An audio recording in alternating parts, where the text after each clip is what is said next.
공동경비구역 JSA에 성당을 새로 건립하는 등 제3대 군종교구장으로 10년 넘게 군사목에 헌신한 유수일 주교가 선종했습니다.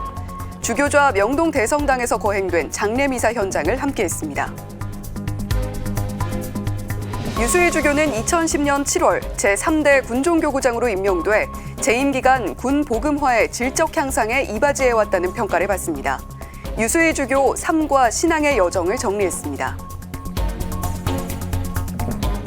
겸손과 가난의 영성으로 복음을 전하고 있는 프라도 사제회. 프라도 사제회의 한국 진출 50주년을 기념하는 미사가 봉헌됐습니다. 제21대 대통령 선거를 앞둔 상황, 남북 관계는 그 어느 때보다 경색돼 있습니다. 대선 후 남북 관계의 해법을 찾아갈 수 있을지 유력 대선 후보들의 안보 통일 공약을 들여다봤습니다.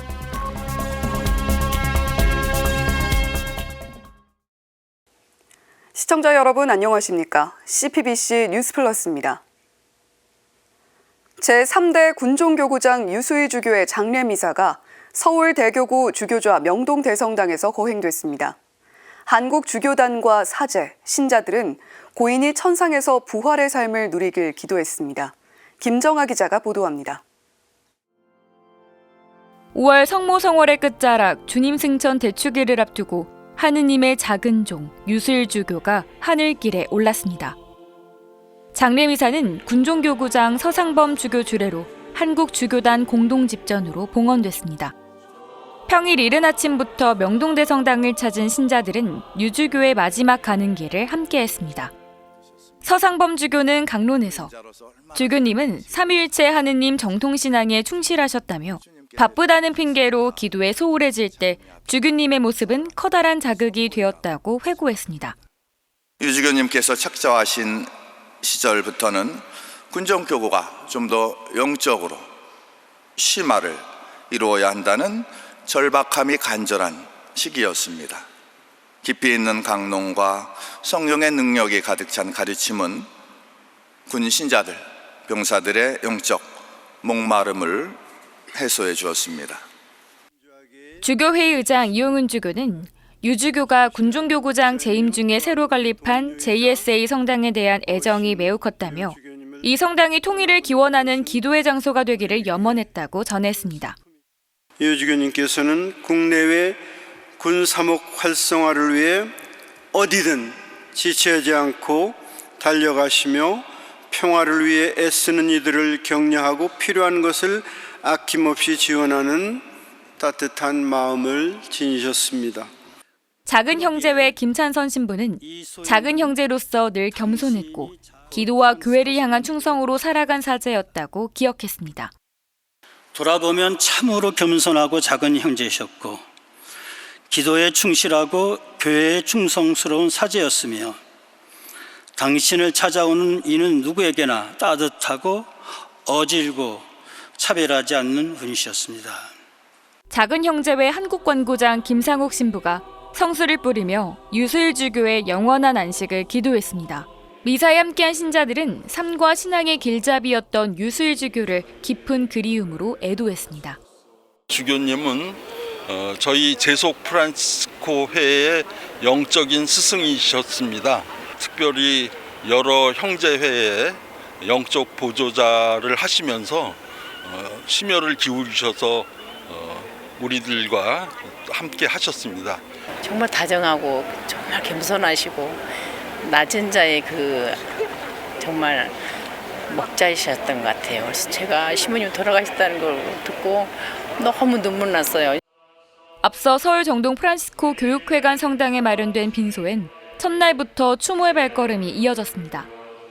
조문객들은 유수일 주교를 떠올리며 눈물을 흘리고 유주교의 영원한 안식을 위해 기도했습니다. 임건빈 씨는 주교님은 늘 곁에서 다정하게 다가온 목자라며 가슴속에 깊이 새겼던 유주교의 온기를 되뇌었습니다.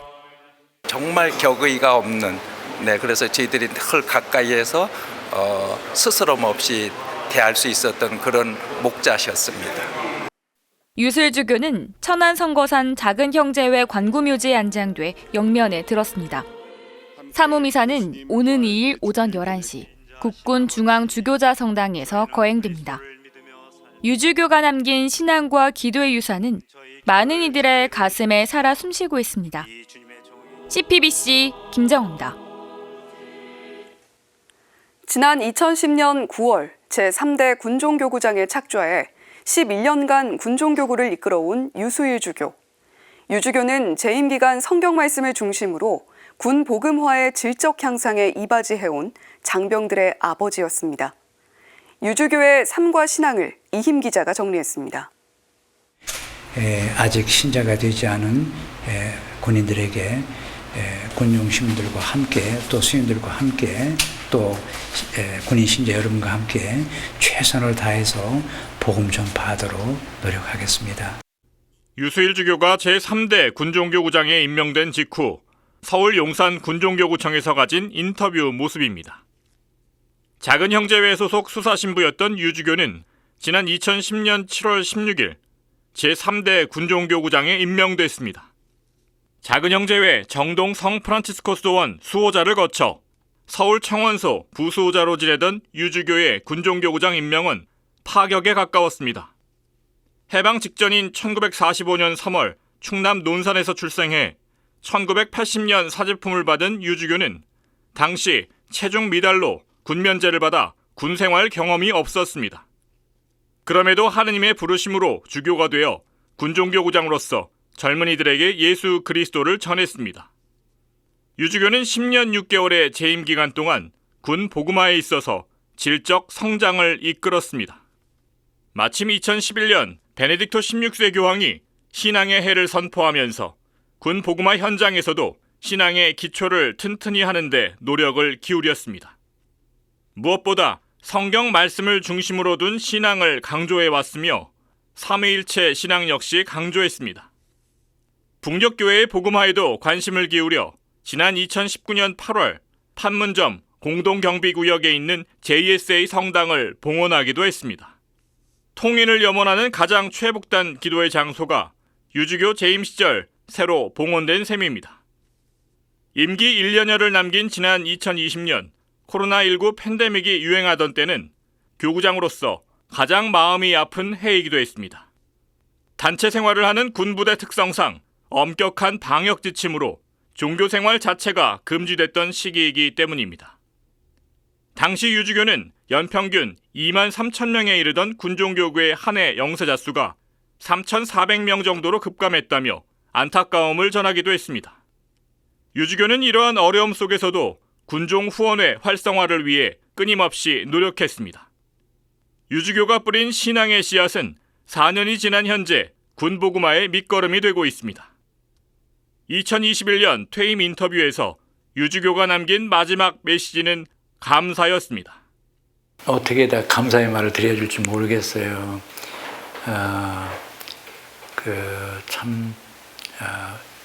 군대 경험도 없고 또 군의 조직도 몰랐던 저를 교구장으로 이렇게 받아주시고 정말 함께 기쁘게 함께 해주심에 대해서 감사를 드리고 CPBC 이힘입니다. 겸손과 가난의 영성으로 가난한 이들의 복음화를 위해 살아가는 사제들이 있습니다. 바로 프라도 사제회인데요. 한국 땅에 뿌리를 내린 지 올해로 50년을 맞아 이를 기념하는 미사가 봉헌됐습니다. 윤재선 기자가 보도합니다. 사제들이 줄지어 입당합니다. 프라도 사제의 한국 진출 50주년을 기념하는 미사가 서울대 교구장 정순택 대주교 주례로 봉헌됐습니다. 프라도 사제의 국제총장 아르만도 파스쿠알라토 신부를 비롯해 최창무 대주교와 인천교구장 정신철 주교, 제주교구장 문창우 주교, 프라도의 맏형이라 불리는 서울대교구 구요비 주교도 미사에 함께했습니다. 프라도 사제에는 앙투안누 슈부르의 신부가 1860년 가난한 이들에게 복음을 전하기 위해 설립한 제속 사제회입니다. 한국 프라도 사제회는 50년 전인 1975년 당시 이용유 신부가 첫 서약을 하면서 설립됐습니다. 정순택 대주교는 한국에서 프라도 사제회가 시작된 시대적 배경을 설명하며 프라도 정신을 기억했습니다. 우리 한국 교회는 1970년대 산업화와 급격한 경제 발전 속에 소외되고 있던 도시 노동자들과 빈곤층 등 사회 문제가 대두되던 그 시대에 한국 프라도 사제회가 시작되었던 것입니다. 이후 전국 교구에서 가난의 은총을 선택한 사제 170여 명이 현재 프라도의 영성을 따라 사목하며 오늘에 이르고 있습니다. 프라도 사제회 신부님들의 좋은 모범을 통해서 우리 한국교회도 선교적인 열정으로 더욱 쇄신되기를 희망합니다. 사제는 제2의 또 하나의 그리스도입니다. 레오 14세 교황은 주한 교황 대사를 통해 보낸 축하 메시지에서 프라도 사제와 수녀, 재속 회원들을 격려했습니다. 축하 메시지는 프라도 사제회 권선민 신부가 대신 전했습니다. 깊은 믿음 안에서 여러분은 모든 신자들이 신앙의 본질을 살아낼 수 있도록 신뢰와 단순함 그리고 일상의 기쁨이라는 귀한 덕행의 길을 밝혀주고 계십니다. 미사 중에는 프라도 사제회 창립자 슈브리의 신부의 편지 한글 번역본이 봉헌됐습니다. 영성체 예식구에는 지난 1988년부터 프라도 회와 함께해온 재속 회원의 신앙 증언이 이어졌습니다. 제가 가진 것이 많아 넉넉한 삶을 살고 있었더라면 이런 예수님을 만날 수 없었을 것입니다. 저희 부부에게 가난한 삶을 주신 주님께 늘 감사드립니다. 프라도 사제회가 한국 땅에 뿌리를 내린 지 50년. 미사에 참여한 이들은 예수님 구유의 고난과 십자가의 봉헌, 성체성사의 사랑을 실천하는 삶을 살아갈 것을 다짐하며 주님께 필요한 은총을 구했습니다. CPBC 윤재선입니다. 제21대 대통령을 뽑는 본투표가 이제 6월 3일로 다가왔는데요. 주요 후보들의 대선 공약을 차례로 살펴보겠습니다. 남북관계 경색 국면에서 치러지는 이번 선거에서 주요 후보들은 어떤 안보, 통일 공약을 내세우고 있을까요? 전은지 기자입니다. 이재명 더불어민주당 대선 후보는 북핵 위협의 단계적 감축을 통해 평화 분위기를 조성하겠다고 밝혔습니다. 지속 가능한 한반도 평화 실현을 위해 군사적 충돌 위험을 낮추는 데 초점을 맞춘 겁니다. 비핵화와 대화를 앞세운 북핵 공약은 민주당 정권에서 이어진 대북 정책 기조입니다. 이 후보는 9.19 군사합의 복원과 함께 대북전단, 오물풍선, 대북 대남 방송을 상호 중단하자고 말했습니다. 하지만 외교정책은 한미동맹에 바탕을 두고 전방위적 억제 능력을 확보하겠다는 공약을 강조하는 등 모순적인 점도 보입니다. 한국형 탄도미사일과 미사일 방어체계 고도화, 재래식 군사력을 최대한 확장하겠다는 건 무력 사용을 엄격히 제한하는 교회의 가르침과는 거리가 있습니다. 김문수 국민의힘 대선 후보는 한미동맹을 바탕으로 한 핵 확장 억제 실행력과 자체 핵 잠재력 강화를 내세웁니다. 한미핵 재래식 통합훈련 내실화, 한미 방위조약의 핵 공격 보호 조항 추가 등 국가안보를 내세우며 군사력을 강화하는 데만 초점을 맞췄습니다. 한미 원자력 협정을 개정해 일본처럼 우라늄 농축과 플루토늄 재처리 기술을 확보하겠다는 공약도 있습니다.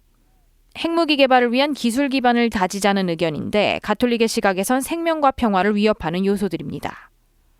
이준석 개혁신당 대선 후보는 중앙선거관리위원회에 제출한 10대 공약에 안보와 평화 관련 공약을 전혀 내지 않았습니다.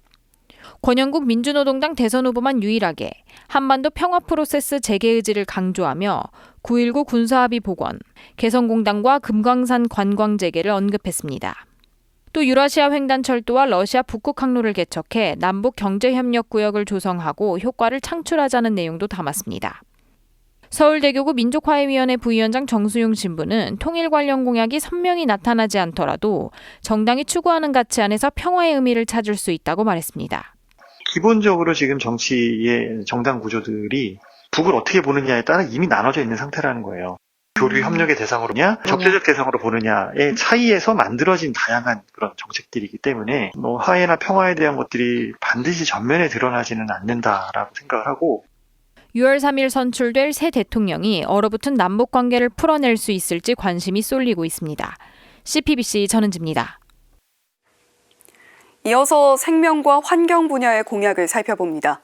주요 대선 후보들은 생명 윤리 분야의 민감한 현안들을 애써 외면하거나 신중한 입장을 유지했습니다. 송창환 기자입니다. 헌법재판소의 낙태죄 폐지 후 법의 공백이 생긴 지 6년. 대선 주자들의 공약에선 태아의 생존 권리는 찾아볼 수 없습니다. 이재명 더불어민주당 후보는 낙태죄 입법 공백 질문에 사회적 합의가 어려운 문제라고 답했습니다. 지난 대선에서 약속한 낙태 건강보험 적용 등 입법에 적극적이었던 모습은 사라지고 신중한 태도로 입장을 바꾼 겁니다. 김문수 국민의힘 후보는 생명윤리에 관한 공약을 아예 내지 않았습니다. 이준석 개혁신당 후보는 지난 총선에서 낙태권, 조력자살과 같은 민감한 현안에 대해 적극 논의하겠다고 밝혔습니다. 하지만 이번 공약에선 해당 사안을 언급하지 않았습니다. 권영국 민주노동당 후보는 낙태를 제도화하고 비혼인 임신을 지원하겠다고 약속했습니다.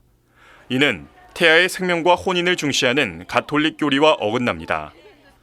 서울대교구 생명위원회 사무국장 오석준 신부는 태아를 해치면서 인간의 존엄을 말하는 것은 모순이라고 지적했습니다. 인간의 존엄성을 얘기하면서 무언가를 훼손하거나 무언가를 해치게 된다고 한다면 그거는 무언가 말로는 존엄이긴 하지만 결국엔 그 존엄이 아님을 스스로 증명하는 거거든요.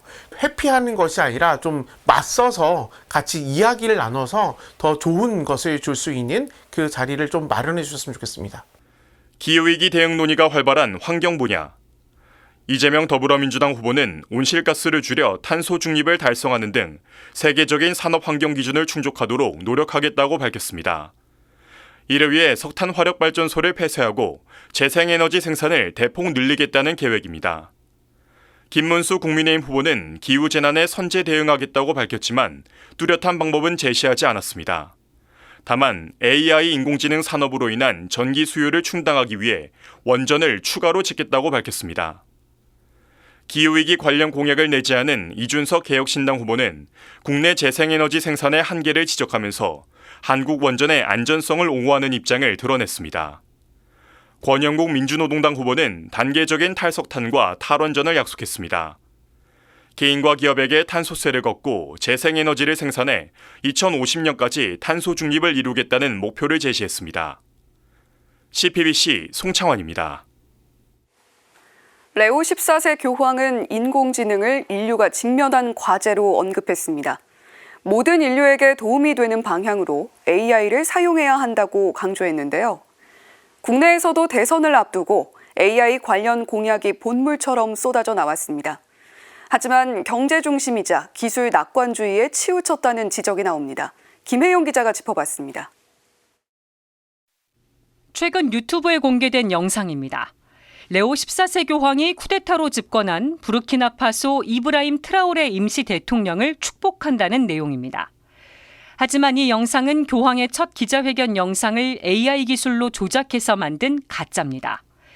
교황도 딥페이크의 피해자가 되는 현실.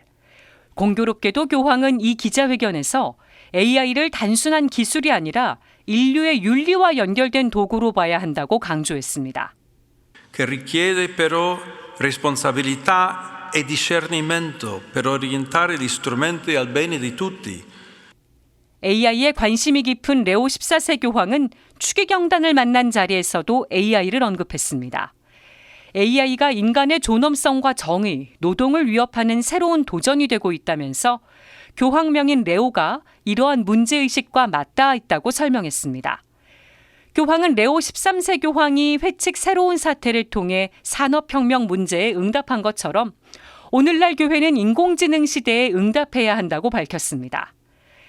챗GPT와 딥시크 등 인공지능이 일상과 산업을 파고들면서 분야를 막론하고 세계적인 화두가 된 AI. 우리나라 조기 대선에서도 AI 관련 공약 경쟁이 뜨겁습니다. 더불어민주당 이재명 후보는 AI 3대 강국을 목표로 100조 원을 투자하겠다고 밝혔습니다.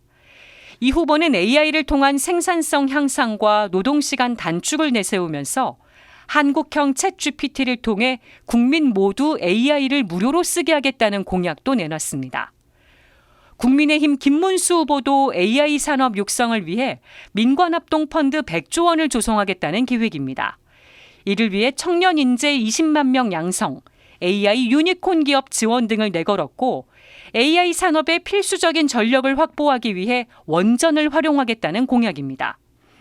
이공계 출신인 개혁신당 이준석 후보는 AI를 10대 공약으로 걸진 않았습니다. 다만 신산업 발전을 가로막는 규제를 정비하고 과학기술인을 우대하는 제도를 도입하며 AI 전략을 책임지는 전략부총리를 신설하겠다는 공약을 발표했습니다. 주요 대선 후보들의 AI 공약은 대부분 투자 유치, 산업 육성, 인재 양성 등 경제적 측면에 초점이 맞춰져 있습니다. AI를 악용한 딥페이크나 가짜뉴스, 일자리 대체나 군사적 활용에 따른 윤리적 문제, 개인정보 보호와 디지털 격차 등은 논의조차 되지 않고 있습니다. 아무래도 선거 앞두고 우리나라 AI 산업의 부흥이라고 그럴까? 발전 쪽에 포커싱이 맞춰져 있다 보니까 이제 규제 느낌이 들어가는 윤리나 안전 쪽은 이야기를 안 꺼내는 게 어떻게 보면 당연한 것 같아요. 하지만 이제 그 성장이 오래 가려면 결국은 처음부터 안전 문제를 다루는 게 맞을 것 같고. AI 공약이 주요 의제로 떠오른 이번 대선. 신산업을 육성하고 경제를 살리는 것도 중요하지만 AI 기술을 안전하게 사용할 수 있도록 윤리 문제에 대한 논의도 꼭 필요해 보입니다. CPBC 김혜영입니다. 한국천주교회가 배출한 한국인 사제가 7,100명을 넘어섰습니다. 사제 배출은 올해로 3년째 100명 이하로 떨어졌습니다. 주교회의가 29일 공개한 2025 사제 인명록을 보면 올해 3월 1일 기준 한국인 사제는 7,107명입니다. 첫 한국인 사제인 성 김대건 신부부터 올해 2월 사제품을 받은 서울대교구 박재준 신부까지 수록된 것으로 한 해 전보다 88명이 늘었습니다. 지난해 3월 1일부터 올해 2월 말까지 탄생한 새 사제는 87명으로 교구에서 72명, 수도회에서 15명이 배출됐습니다. 사제 배출은 2023년 88명, 지난해 90명, 올해 87명으로 내리 3년째 100명 이하를 기록했습니다. 올해 3월 1일 현재 활동 중인 한국인 사제는 한 해 전보다 48명 늘어난 5,742명입니다. 교황청을 비롯해 해외 교구 등지에서 활동 중인 사제는 24명으로 조사됐습니다. 국내에서 사목 활동을 하고 있는 외국인 사제는 115명으로 한 해 전보다 7명 줄었습니다. 국적별로 보면 베트남 출신 사제가 16명으로 가장 많았고 미국 12명, 멕시코와 필리핀 각각 10명 등의 순이었습니다. 2025 한국천주교회 사제 인명록의 자세한 내용은 주교회의 홈페이지에서 확인할 수 있습니다. 한센병 환자들의 보금자리인 성 라자로 마을이 6년 만에 자선음악회를 엽니다. 다음 달 11일 열리는 음악회 수익금은 산불 피해 지역 주민들을 위해 쓰일 예정입니다. 보도에 이정민 기자입니다. 한센병 환자들이 치료를 받고 함께 생활하며 기쁨을 키워가는 곳. 경기 의왕시에 위치한 성 라자로 마을입니다. 올해로 설립 75주년을 맞은 라자로 마을이 다음 달 11일 자선음악회 그대 있음에를 엽니다. 자선음악회는 1975년부터 무위탁 한센병 환자들을 돕기 위해 유명 연예인들의 자발적 참여로 시작됐습니다. 지난 2019년 이후 코로나19 팬데믹으로 중단됐다가 6년 만에 다시 열리는 겁니다. 이번 음악회 주제는 기쁨과 희망입니다. 수원교구 성 라자로마을 원장 유주성 신부는 희년을 맞아 기쁨과 희망이라는 주제로 음악회를 준비했다고 말했습니다. 이번 음악회는 국내외 한센인들 어려운 분들에게 기쁨과 희망을 선물하는 그런 음악회로 이제 펼쳐지게 될 예정입니다. 특히 이번 음악회는 지난 3월 경북 북부지방 산불 피해를 입은 한센인 공동체를 지원하기 위해 기획됐습니다. 이번 음악회의 수익금은 대형 산불로 피해를 입은 나와는 공동체를 돕고 그리고도 우리보다 더 어려운 아시아, 아프리카 그리고 중국 등지의 가난하고 소외된 이들, 한센인들을 위해서 의료 사업이라든가 교육 그리고 생활 지원 사업을 돕는 데 쓰여질 예정입니다. 공연에는 소프라노 임선예, 테너 김현수, 가수 바다 등이 출연합니다. 한편 오는 10월 15일부터 이틀간 성 라자로 마을에선 전국 가톨릭 한센인들을 위한 피정이 마련됩니다. 유주성 신부는 전국 가톨릭 한센인은 모두 650명으로 평균 연령이 82세라며 가톨릭 한센인들의 고향인 이곳에서 정을 나누는 뜻깊은 시간이 될 것이라고 밝혔습니다. CPBC 이정민입니다. 분단의 경계 위 총 대신 십자가를 놓은 사람. 제3대 군종교구장 유수희 주교였습니다. JSA 성당은 다름 아닌 화해의 기억, 대립이 아닌 기도로 마음을 모으는 곳. 21대 대선을 지나면 그 경계선 위에 서 있는 성당처럼 남과 북도 마침내 닫힌 문을 다시 열고 미래의 공간으로 나아갈 수 있을까요? 분열보다 화합, 대립보다 대화를 향해 걸을 줄 아는 현명한 지도자와 함께하는 내일이길 기도합니다. CPBC 뉴스 플러스 마칩니다. 시청해주신 여러분 고맙습니다.